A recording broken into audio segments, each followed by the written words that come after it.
இன்றைக்கி நம்ம மார்கழி மாதத்தில் வர ஆருத்ரா தரிசன தண்ணிக்கு நம்ம பிரசாதமாக பண்ணுற திருவாதிரை களி எப்படி பண்ணுறதுன்னு பார்க்க போகிறோம். இது ஒரு மைல்டு ஸ்வீட், ரொம்ப ஹெல்த்தியும் கூட. வாங்க எப்படி பண்ணுறதுன்னு பார்க்கலாம். இதுக்கு நான் முதல்ல ஒரு டம்ளர் ரைஸும் ஒரு டேபிள் ஸ்பூன் அளவுக்கு பைத்தம்பருப்பு போட்டு நல்லா வாஷ் பண்ணிவிட்டு தண்ணிலாம் இருத்துட்டு வச்சுருக்கேன். இதை இப்போ வெறும் கடாயில் நல்லா செவக்க வறுத்து எடுத்துக்கலாம். இந்த மாதிரி செவக்க வறுத்து எடுத்துக்கோங்க ரெண்டையும். அப்படியே வாசனையே ரொம்ப நல்லாயிருக்கும் வறுக்கும்போது.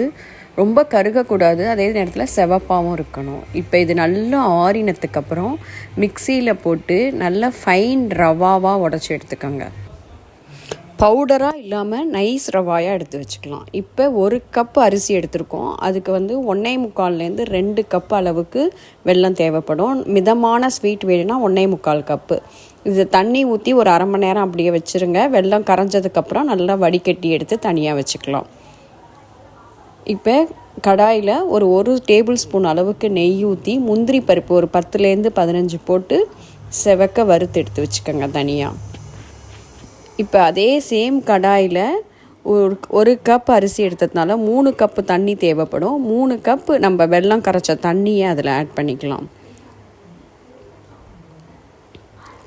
ஒரு அரை ஸ்பூன் ஏலக்காய் பொடி போட்டுக்கலாம். 1 டேபிள் ஸ்பூன் அளவுக்கு ஃப்ரெஷ்ஷாக துருவின தேங்காய் போட்டுக்கோங்க. இது ஆப்ஷனல் தான், நீங்கள் வேணும்னா போட்டுக்கலாம், இல்லைன்னா விட்டுறலாம். இப்போ இது எல்லாம் சேர்ந்து இந்த வெள்ளை தண்ணி நல்லா கொதித்து வரணும். இப்போ நல்லா கொதிக்க ஆரம்பிக்குது. இந்த ஸ்டேஜில் நம்ம பொடிச்சு வச்சுருக்கிற அரிசி ரவாயை சேர்த்துடலாம். இது போட்ட உடனேயே உங்களுக்கு கொஞ்சம் கட்டி தட்டுற மாதிரி இருக்கும், அதனால் கொஞ்சம் கிளறிட்டே இருங்க. இப்போ இந்த தண்ணியை ஃபுல்லாக அப்சர்வ் பண்ணி இந்த மாதிரி கெட்டி ஆகணும். அது நீங்கள் அடிகனமான பாத்திரமாக இருந்தால் இப்படியே நீங்கள் வேக வச்சு கூட எடுத்துக்கலாம். நான் இன்றைக்கி குக்கரில் வேக வைக்க போகிறேன், அதனால் குக்கர் பாத்திரத்துக்கு நான் ட்ரான்ஸ்ஃபர் பண்ணிக்கிறேன். இப்போ நம்ம குக்கருக்குள்ளே அதை வச்சு மூடி போட்டுட்டு ஒரு 5 விசில் விட்டு ஆஃப் பண்ணி எடுத்துக்கலாம். 5 விசில் விட்டிங்கன்னா தான் நம்ம வெள்ளை தண்ணியில் வேக வைக்கிறதுனால கரெக்டாக வெந்திருக்கும். இப்போ 5 விசில் வந்துடுச்சு. நான் ஓப்பன் பண்ணிட்டேன். இப்போ நல்லா சூடாக இருக்குது. இதுலேயே நம்ம வறுத்து வச்சுருக்கிற முந்திரி பருப்பை ஆட் பண்ணிக்கலாம். இப்போ இது சக்கரை பொங்கல் மாதிரி குழையாமல் கொஞ்சம் உதிரியாக இருக்கணும் திருவாதிரை களி. இப்போ கிளறி காமிக்கிறேன் பாருங்கள், கரெக்டான பதத்தில் வந்திருக்கு. ரொம்ப குழையாமல் அதே சமயத்தில் நல்லா வெந்து உதிரியாக இருக்கணும்.